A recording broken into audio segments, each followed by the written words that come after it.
오늘 하나님의 말씀은 디모데후서 2장 1절에서 4절입니다.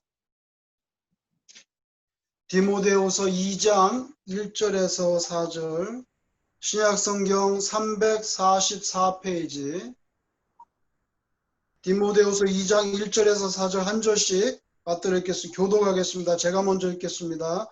내 아들아, 그러므로 너는 그리스도 예수 안에 있는 은혜 가운데서 강하고 또 내가 많은 증인 앞에서 내게 들은 바를 충성된 사람들에게 부탁하라.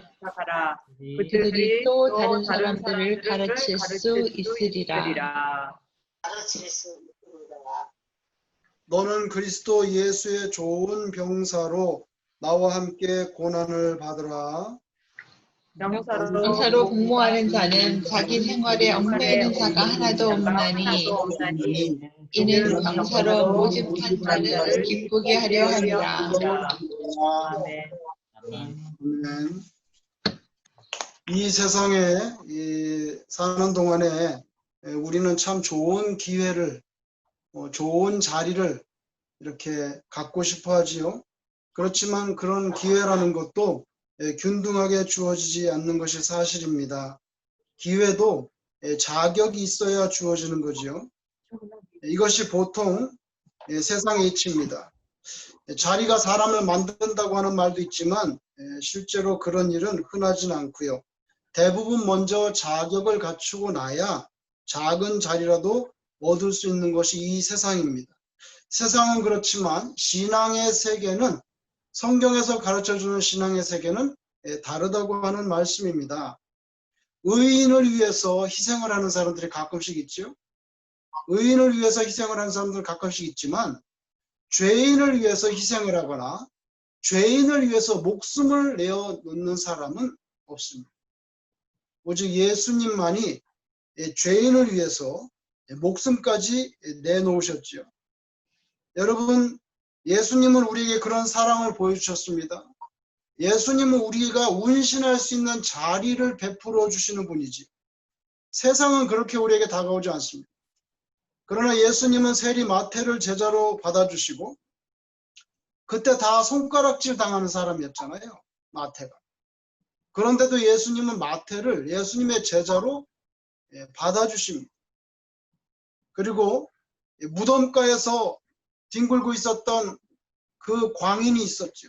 성경에 보면은 그 광인을 치료하셔서 집으로 돌려보내십니다. 광인을 제자리로 돌려놓으시기 위해서 그 한 가지 이유 때문에 이방인 땅에 가셨다고 저는 그렇게 생각해요. 왜냐하면 그 땅에 가서 하신 일이라고 하는 것은 그 무덤에서 헤매고 있는 귀신 들린 그 한 사람을 치료하는 것밖에는 다른 내용이 나오지가 않습니다. 그러니 예수님께서 거기에 가신 주된 일은 그 한 영혼을 살리려고 가셨다고 그렇게 우리가 생각할 수가 있습니다.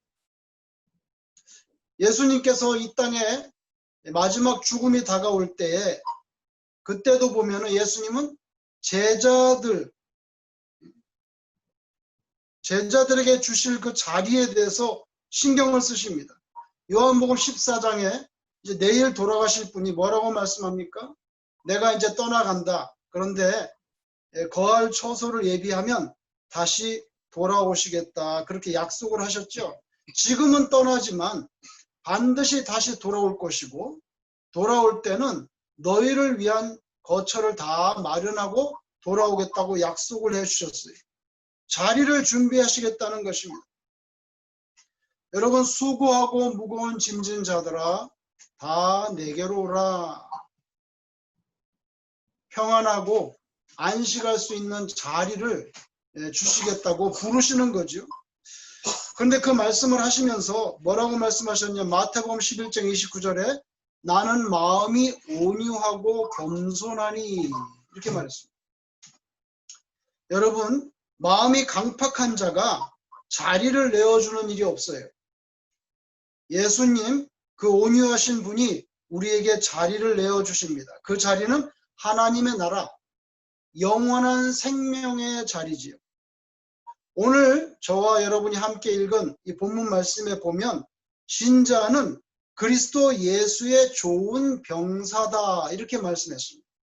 옛날에 번역한 것은 좋은 군사로 번역이 되어 있습니다. 그 신자는 예수님을 총사령관으로 모시고 따라가는 십자가 군병이라는 뜻이죠. 여러분, 군인이 사사로운 견해, 군인이 자기의 어떤 사적인 삶의 방식을 고집할 수 없는 것은 자기가 군인으로 부름받은 그 책임이 있잖아요. 그 당위론적인 의무가 있습니다. 군인, 나라를 지켜야 되는. 요새 한국에서 보면 군인들에게 핸드폰을 쓰게 해줄 수 있다고 그렇게 이제 기사에 났더라고요. 아예 그러면 일과 후에 핸드폰을 다 마음대로 쓸 수 있다는 뜻인데, 그거 참 세상이 너무 많이 변한 것 같아요. 그러면 군대에서는 전화 못하게 돼 있잖아요. 군대는 다 비밀이 많잖아요. 어디에 보초가 서 있고, 탄약고가 어디로 올라가면 있고, 무기가 어떻게 되는지. 그런 거를 밖으로 나가면 안 되기 때문에 전화 한 통화도 할 수가 없어요. 근데 이제 모든 군인들이 다 마음껏 핸드폰을 쓸 수 있는 시대가 됐어요. 군인은 사적으로 살 수가 없는데, 여러분, 총사령관, 예수님의 뜻대로 살아야지 십자가 군병이라고 하면서 사사로운 감정과 그런 개인적인 타산적인 생각으로 그렇게 살 수는 없다는 것입니다. 군인 이야기를 더 해보겠습니다. 여러분, 이 땅에 살다 보면 밝은 면만 있는 것이 아니라 어두운 면도 있죠. 이 땅의 어두운 역사에 대해서 장구한 세월이 지나서 어떤 평가를 할 때 마음이 편안하게 평가할 수 있는 그런 장구한 세월이 지난 다음이 아니라 그 당대에, 역사에 대해서 당대에 언급하는 것은 쉬운 일이 아닙니다. 사실적으로 말하자니 너무 폭력적이고, 그런 것을 언급 안 하자니 역사에 대해서 너무 무책임한 존재가 되어가는데, 오늘날 대한민국에 대하여 뭔가를 언급한다는 것은 바로 그런 지경에 놓이는 것이 아닌가, 그런 생각을 하게 되지. 여러분, 고 백선엽 장군의 묘자리, 자리 문제잖아요. 그렇죠? 묘자리로 인해서 옥신각신 말이 많았습니다. 동작동 국립묘지에 자리가 없대요. 자리가 없는 것이 아니라 마음이 없는 것이 아니겠는가, 그런 생각을 해보게 됩니다. 친일했다고? 사실이죠. 친일한 거 사실입니다. 근데 여러분, 또 한편으로 공이 있잖아요. 6.25 때 목숨을 내걸고 장군으로서 잘 지휘해서 오늘날 대한민국이 존재하게 된 그 이유 중에 하나가 이분이 상당히 공헌했다는 거 부인할 수 없는데, 동작동 국립묘지에 묻을 수 없다고 했습니다. 혹시 묻힌다 하더라도 나중에 파묘될지도 모른다고 공무원이 가서 그렇게 말을 했어요. 100세 된 어른에게. 그럼 거의 협박에 가까운 이야기죠. 묻혀도 파묘될지 모르니까 좋은 말 할 때 그냥 가라는 대로 가라는 뜻 아니겠어요? 그렇게 공무원이 찾아가서 말을 했단 말이에요. 그게 돌아가시기 전에 얼마 전이지. 도를 넘었다고 생각합니다. YTN 라디오 시사 프로그램 진행자 어떤 변호사가 이런 말을 했어요.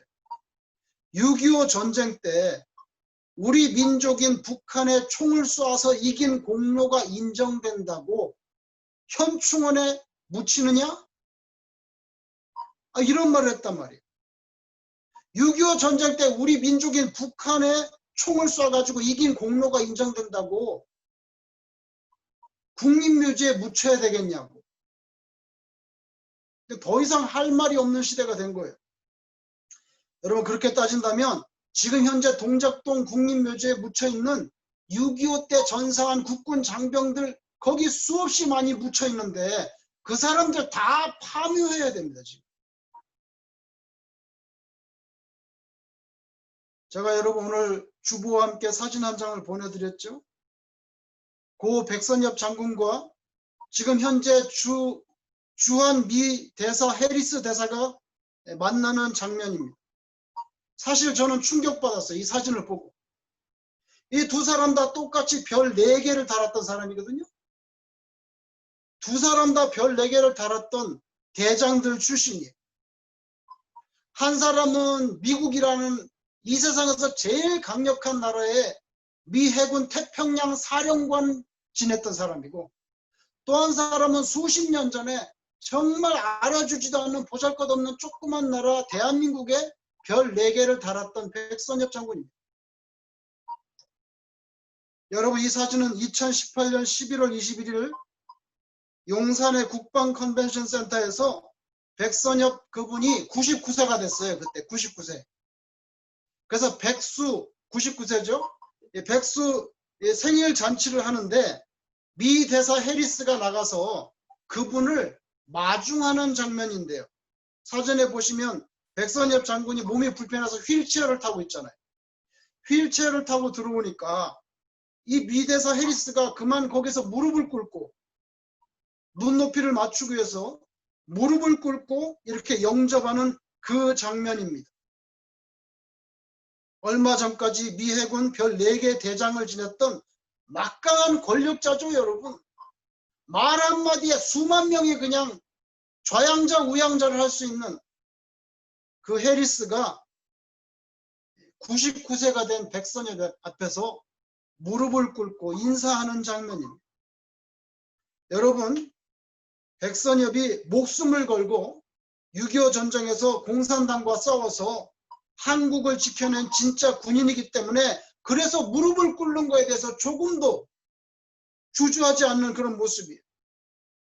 그런데 이 해리스 주한 미국 대사가 자기가 지금 한국에서 미국 대사를 있는 동안에 많은 어려움이 있잖아요. 한미 양국 간의 갈등이 벌어지고 자기 자신한테도 인신공격이 막 들어와서 좌절감을 느껴가지고 올 11월 달에 미국 대통령 선거하는데, 대통령 선거하면 트럼프가 되든지 안 되든지 관계없이 무조건 대통령 선거 끝나면 자기는 사임하겠다고. 북한의 비핵화를 막아보려고 경제를 봉쇄한 압박을 가하는데 한국과 미국의 온도차가 너무 큰 거예요. 당연히 미국 대사는 미국을 대변해야 되죠. 그러니까 스트레스가 없을 수는 없어요. 그러나 해리스 대사는 그런 직무상의 부담보다는 그 과정에서 발생한 자기에게 들어오는 인신공격, 그게 너무나 이 사람이 충격을 받았던 것 같아요. 그 인신공격이 뭐였나요? 콧수염을 기른 일본계 미국인, 그렇게 말했거든요. 해리스 어머니는 일본 사람이에요. 해리스 아버지는 주일 미군이었죠. 그래서 일본 어머니하고 미국 아버지 사이에서 태어난 일본계 미국인인데 미 해군 태평양 사령관으로 재직하다가 2018년 7월에 대장으로 예편하고 주미 대사로 왔어요. 그런데 갈등이 생기니까 뭐라고 말했습니까? 콧수염을 보고 조선 총독이냐? 콧수염이 일본 순사 같다. 그랬더니 해리스가 뭐라는 줄 아세요? 내가 콧수염을 기른 것은 내가 40년 동안 군인으로 있다가 이제 외교관이 돼가지고 내 인생에 좀 변화를 가져보려고 처음으로 내가 콧수염을 좀 길러본 거라고. 개인적인 삶에 변화를 주려 한 것이지 다른 사악한 의도가 있었던 게 아니다. 이렇게 해명을 했습니다. 여러분 아시는 대로 일본 강점기에 안창호, 안중근, 독립운동가 다 콧수염 길렀습니다. 사진에서 보셨죠? 안중근 콧수염 기른 거, 안창호도.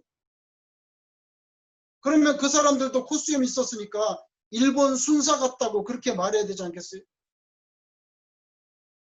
해리스가 해명할 때 뭐라고 말한 줄 아세요? 개인적인 삶의 변화를 주려 한 것이지 다른 사악한 의도는 없었다. 사악한이라는 단어를 썼다는 거예요. 영어로는 nefarious, 잘 쓰지 않는다는데 네페리어스, 사악한 의도는 전혀 없었다고. 그런데 꼭 해명을 할 때 사악한이라는 단어를 썼단 말이에요.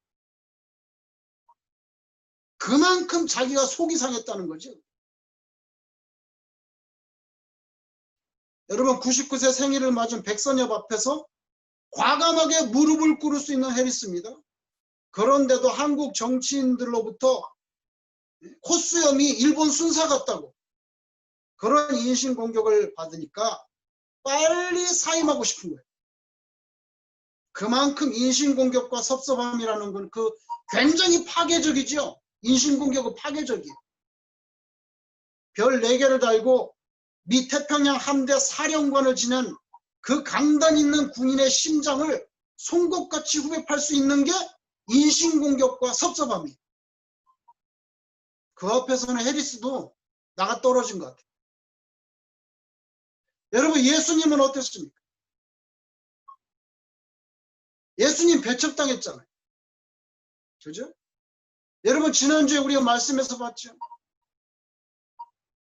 예수님 나사렛 낭떠러지 가서 밀어 떨어서 죽이려고 했어요. 예수님께 뭐라고 말했습니까? 사람들이. 예수님께 뭐라고 말했습니까? 죄인과 세리의 친구라고 그랬어요. 죄인들하고 같이 어울려서 뒹굴어 다니는 아주 몹쓸 인간이라는 뜻이에요. 또 뭐라고 말했습니까? 예수님 온 우주 만물의 창조주신데 예수님을 가리켜서 뭐라고 말했어요? 목수의 아들이 아니냐? 마태복음 13장 55절. 뭐 목수의 아들 아니야 이 사람.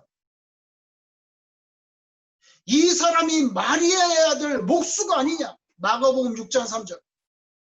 이렇게 비꼬고 천대시하는 말을 예수님이 들으셨거든요. 빛이 비추었으나 어둠이 깨닫지 못하였다. 딱 맞아요. 예수님 모욕하고 괄시한 정도로 끝나지 않았어요. 모함을 하고 비방하고 그리고 세팅해가지고 결국 예수님 죽였잖아요. 그런데도 예수님은 나 잠깐 떠났다가 다시 올게. 너희들이 거처할 처소를 다 마련해 놓고 내가 올 거야. 그리고 내가 오면 너희들도 거기에 데리고 갈게. 다시 오신다고 약속했어요. 우리 예수 믿는 사람은 그것을 기다리면서 사는 사람들이죠. 해리스는요. 이번 11월 달 지나면 바로 사임하고 자기가 살려고 최근에 콜로라도에 자기 집을 지었어요. 자기 집을 지었어요. 그가 나중에라도 한국에 다시 방문해보고 싶은 생각이 있을지 의문입니다. 그런데 예수님은 반드시 다시 오시겠다고 하십니다. 이 땅에서 너무 홀대를 당하시고 박대 속에 죽임까지 당하셨는데도 그냥 오시는 것도 아니고 아예 우리들이 기거할 처소를 다 예비해 놓고 오시겠다고. 그 예비된 거처는 예배하는 사람들이 들어갈 수 있는 거처예요. 아무나 들어가는 것이 아닙니다. 주님이 우리의 자리를 마련해 주시는 거죠. 마치 신랑이 집을 준비해 놓고 신부를 데리러 오는 것과 똑같은 거예요. 내가 집을 다 준비해 놓고 당신을 데리러 올게. 신랑이 신부를 집을 준비해 놓고 데리러 오는 거랑 똑같습니다. 그래서 예수님께서 비유하실 때 슬기로운 5 처녀 말씀도 하신 거죠. 우리의 가슴 속에도 예수님이 이런 분이시니까 우리의 가슴 속에도 우리의 영혼 속에도 그 예수님을 영접할 자리를 우리가 지금부터 만들어 나가야 된다는 거죠. 또 그 신랑은 이렇게 말씀하게 됐습니다. 요한계시록 3장 30절에 보면 내가 문 밖에 서서 두드리노니 누구든지 내 음성을 듣고 문을 열면 내가 그에게로 들어가 그와 더불어 먹고 그는 나와 더불어 먹으리라. 예수님이 문을 두드리시면서 초대하시는 거죠.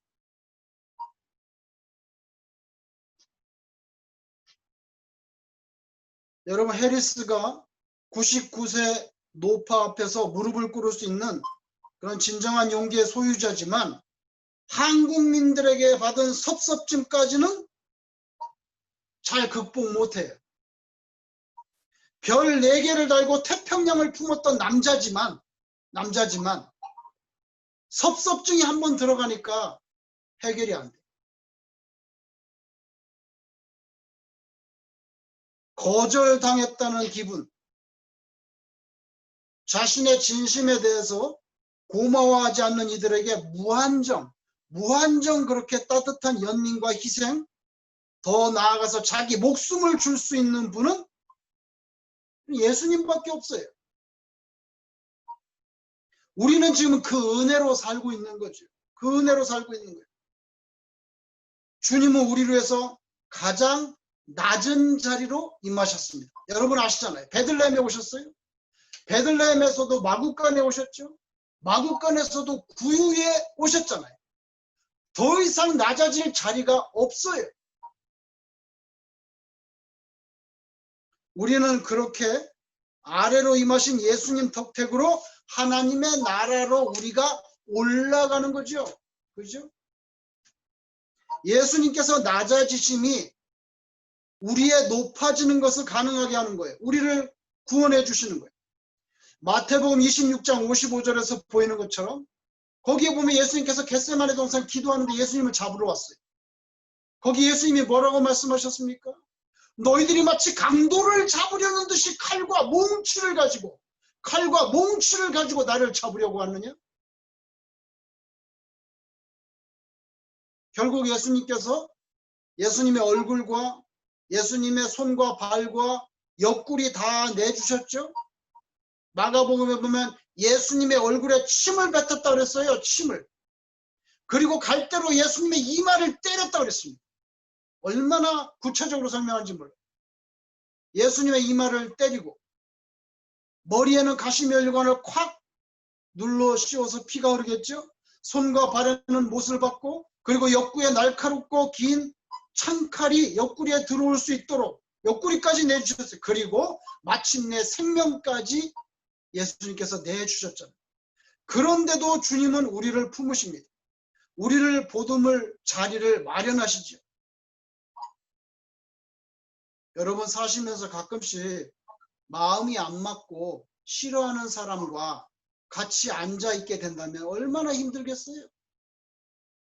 더구나 그런 사람하고 같이 밥을 먹어야 된다고 생각하면 아마 그 밥 먹고 체하게 될 거예요. 그죠? 그리고 심하게 체하면 어떻게 됩니까? 머리가 아프게 됩니다. 머리가 아프게 됩니다. 여러분 그런데 예수님 그렇게 모욕하고 조롱하고 결국에는 죽이고 예수님 그거 어떻게 다 참으셨을까요? 그 예수님이 어떻게 다 견뎌내셨을까요? 사명감 때문에. 모욕당하고 멸시당한 그 기분이 아니라 하나님의 뜻이 어떻게 되느냐, 내 기분이 어떠냐가 아니라 하나님의 뜻이 어떻게 되느냐, 거기에 모든 초점을 맞추는 그 사명감 때문에 다 이겨내신 거죠. 내 뜻대로 마옵시고 아버지의 뜻대로 하옵소서. 겟세마네 동산에서 이 기도는 예수님께서 평소에 너희는 이렇게 기도하라. 하늘에 계신 우리 아버지 이름이 거룩히 여김을 받으시오며 나라에 임하옵시며 뜻이 하늘에서 이루어진 것 같이 땅에서도 이루어지게 해 주옵소서. 그렇게 말씀하셨을 때 이미 벌써 선명하게 다 밝히셨어요. 예수님께서 뜻이 하늘에서 이루어진 것 같이 땅에서도 이루어지이다. 이건 앞으로 예수님께서 십자가에서 죽게 될 그 자신의 죽음에 대한 자전적인 고백이잖아요. 무슨 뜻입니까? 온 인류의 죄를 대속하고 구원하기 위하여 내가 십자가에서 피를 흘리고 죽어야 되는 것이 이미 하늘에서 결정된 아버지의 뜻인데 내가 거기에 대해서 아무런 저항을 하지 않고 이 땅에서도 구체적으로 말하면 예루살렘 골고다 언덕 십자가 위에 올라가서 나의 피를 다 쏟아서 그 하늘의 뜻이 땅에서도 그대로 실현되어지도록 하나님 나를 도와주세요. 그건 예수님이 벌써 그렇게 기도하시는 거죠. 여러분, 그 기도문은, 그리고 우리의 삶도 예수님 같은 그런 순종을 배워가지고 우리의 삶이 하나님께 우리도 그렇게 올려줘야 될 산 제사가 되게 해 주시옵소서. 그런 의미에서 예수님의 자전적인 고백일 뿐만 아니라 여전히 우리에게도 유효한 그런 주기도문이 되는 거죠. 여러분, 예수님께서는요, 하나님께서 이미 정하신 뜻에 대해서 예루살렘 골고다 언덕에 세워진 그 사형틀, 그 사형틀이잖아요. 그 십자가에서 보혈의 피가 쏟아져야 된다고 하는 그 사명감으로 모든 것을 이겨내셨습니다. 모든 것을 이겨내셨어요. 사명감 때문에. 여러분, 해리스가 한국민으로부터 배척받은 불쾌감이 있죠? 불쾌감. 코수염이 꼭 일본 순사 같아. 조선 총독으로 온 거야? 그런 불쾌감, 그런 섭섭함을 이기지 못하고 그냥 요번에 11월 달 미국 대선이 끝나기만 하면 바로 사표를 내고 얼른 콜로라도에 지은 집에 가가지고 낚시나 했으면 좋겠다. 그 마음은 10분 이해를 할 수 있지만, 여러분, 그것은 공적인 직분, 미국 대사라고 하는 사명감을 완수해야 한다고 하는 측면에서는 미흡하다는 거죠. 국가의 공복이 개인 감정으로 살지 않고 국가가 부여한 그 사명 따라 살아야 된다는 거, 그게 원칙이잖아요. 저와 여러분은 예수님이 이 세상을 향해서 보내신 예수님의 제자, 미국이 아니라 하나님의 나라, 천국의 대사 자격으로 지금 저와 여러분이 이 땅에 서 있는 거잖아요. 대사로서의 불쾌감, 섭섭증, 그런 개인적인 차원의 협심증이 하나님의 나라의 대사다, 나는 예수님의 제자다, 그런 공적인 직무 수행의 기본 틀, 그 신앙적인 뜨거운 심정의 강력한 펌프질에 대해서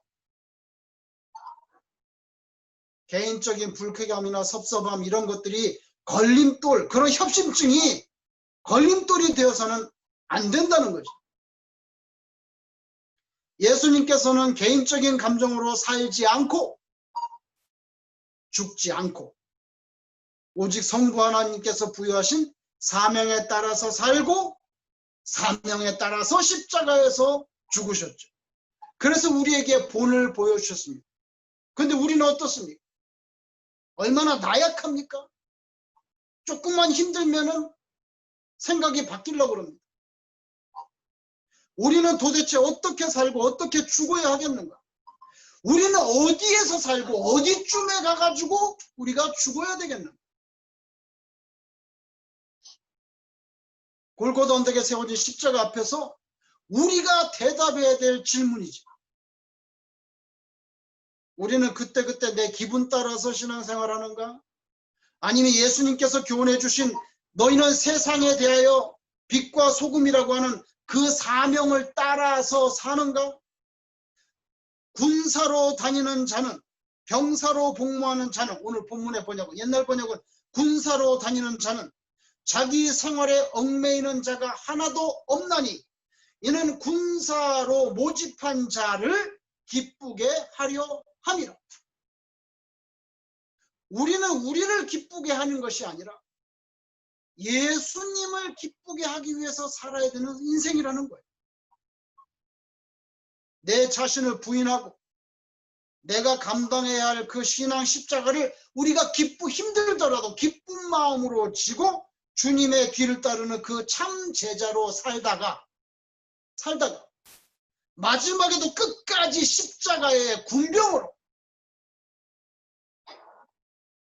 사사로운 그런 생각이 아니라 십자가의 군병으로 우리가 마지막에 예수님께 그렇게 살다가 가야 되지 않나. 오늘 바울 사도께서 디모데 목사님께 그것을 말씀하셨습니다. 군인이 사사로이 사는 사람이 어디냐. 불러준 사령관에게 충성을 다하면서 살아야 된다. 저와 여러분이 이 험한 세상과 이 악한 시대에 살면서 오직 예수님만 기쁘게 할 수 있는 그런 참 신자가 되기를 주님 이름으로 축원합니다. 기도하겠습니다.